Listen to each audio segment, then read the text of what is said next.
卡特兰历952年，卡特兰王国与魔王军的战争中，魔王与勇者相遇了。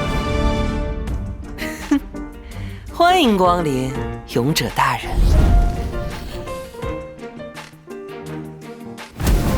哼，你就乖乖为我的成功做贡献吧。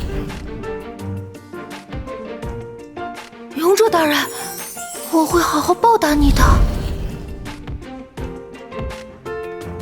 今天我就要堂堂正正的了结你，受死吧，志得多芬！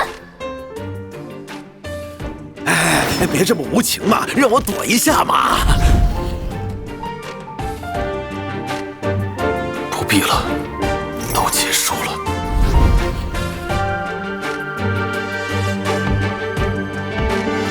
而王国中，一场新的变故悄然降临。这不可能！这些都是属下今天跟踪勇者时拍到的。他根本不可能一个人击败魔王。勇者大人还真是到底在想什么？他说家族的耻辱不能交给别人。欢迎回来，志德。